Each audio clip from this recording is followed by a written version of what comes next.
Halo, selamat pagi Tribuners. Ini kita sedang berada di Desa Margomulyo, Kecamatan Watulimo, Kabupaten Trenggalek. Saya sedang berada di salah satu tempat pemindangan ikan laut. Sedang ada inspeksi mendadak atau sidak dari Bupati Trenggalek, Pak Muhammad Nur Arifin.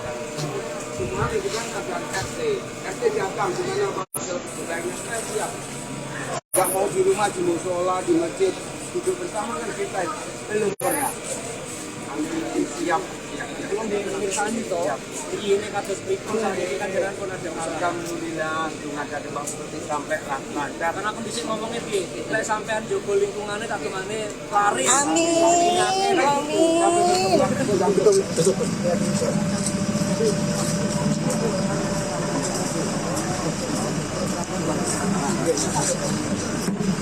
Apa RT sudah apa?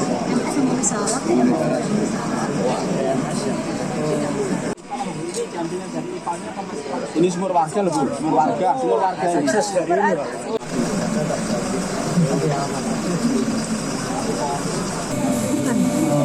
Berapa? Sebelah sana nggak kena arisan itu. Makanya mungkin dari meninjau pemindangan, terus kemudian melihat bagaimana pengolahan limbah, kita juga mengecek bagaimana kualitas sumur-sumur di sekitar pemukiman warga yang terjadi pemindangan. Dari beberapa indikator yang ditemukan utama malah beberapa ada mengandung E. coli. Tapi dari berapa sampling itu? Dari 7 sama di Tasikmadu ada berapa tadi dibagi? 15. Sekitar 25 sampling. Itu hanya 3 yang mengandung E. coli, terus 2 yang mengandung kadar besinya cukup tinggi. Nah, jadi yang dari temuan ini yang saya tidak temukan malah kalau limbah pemindangan ini harusnya kandungan amoniaknya tinggi. Nah, tetapi di sumur-sumur warga jadi belum secara penelitian yang dilakukan berarti belum sampai meresap ke sumur-sumur warga. Nah, adapun E. coli ini bisa disebabkan dari satu pemisahan sanitasi septic tank karena biasanya E. coli kan ditemukan di kotoran manusia ya. Jadi E. coli tersebut menjadi indikator dalam penyebabnya biasanya memang karena terlalu dekat antara jarak septic tank dengan sumur itu. Memang harusnya kan ada jarak lebih dari 10 meter dan sebagainya. Nah, untuk kasus-kasus seperti itu bisa dilakukan treatment. Salah satunya memang harus menjauhkan lokasi septic tanknya tersebut atau airnya tersebut harus diolah dulu dengan kemudian direbus yang matang dan sebagainya seperti itu. Untuk yang kadar besinya agak tinggi bisa dilakukan pengendapan seperti itu ya. Jadi tidak langsung ditandon dulu, kemudian diendapkan dulu, baru kemudian dialirkan pada yang dikonsumsi. Kira-kira seperti itu, insya Allah bisa teratasi. Jika misalkan nanti untuk E. coli yang positif tadi nanti bisa kita lanjutkan untuk pemeriksaan lebih lanjut, kita periksa koliform. Artinya untuk dampak limbah pemindangan secara langsung malah nggak ada, Dok ya? Ya, ini malah kita periksa itu karena penyebab yang lain. Jadi kita pengen yang lihat dampak pemindangan, ternyata kita dari segi sanitasi kita lihat ada dampak dari kualitas air karena sanitasi yang kurang di rumahnya sendiri, malah bukan karena dampak dari sini. Sekarang saya ada di tempat pemindangan milik Pak Mulyani. Jadi saya sudah pernah ke sini di tahun 2017. Waktu itu dengan dengan keluhan yang sama terkait masalah limbah.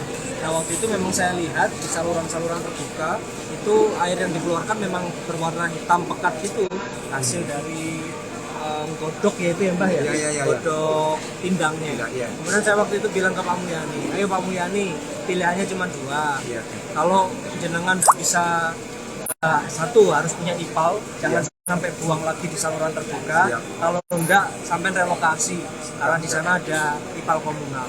Nah, kemudian Pak Mulyani sejak saat itu berbenah, beliau bikin IPAL. Jadi tadi kalau kita lihat di depan jalan itu ada ada cor-coran, terus kemudian ada tutupan-tutupan, itu IPAL yang dimiliki oleh Pak Mulyani. Jadi treatmentnya masih menggunakan bakteri, jadi itu dilakukan fermentasi sehingga kemudian mengurangi bau, juga kemudian mengurangi kepekatan. Itu pun setelah di IPAL itu tidak langsung kemudian dibuang ke saluran terbuka. Beliau menyiapkan tangki 1000 literan, beliau punya 4 tangki. Nah itu kemudian setelah proses penyaringan itu kemudian ditarik di tangki, dari tangki dibawa ke Bengkorok untuk kemudian diolah di IPAL milik pemerintah yang ada di Bengkorok. Jadi kalau saya lihat sudah melalui 2 tahapan. Nah saya tadi sudah ngecek saluran yang menuju ke sungai, itu airnya sudah tidak lagi hitam, dan sungainya kalau yang di daerah sini ya, saya belum ngecek di tempat yang lain, itu baunya tidak semenyengat waktu kita dulu kerja bakti Mbak ya, sama teman-teman komunitas Jambe yang waktu itu pramuka juga ikut kerja bakti. Nah kalau memang sungainya hitam, kalau dasarnya hitam dan segala macam, ya ini karena proses yang lama, karena dulu mungkin kotornya sudah itu ya. Tapi kalau kita lihat di sisi satu pemindahan ini sudah jauh lebih baik dibanding dengan ketika tahun 2017 ketika beliau belum memiliki IPAL, ketika masaknya saja masih di pinggir jalan.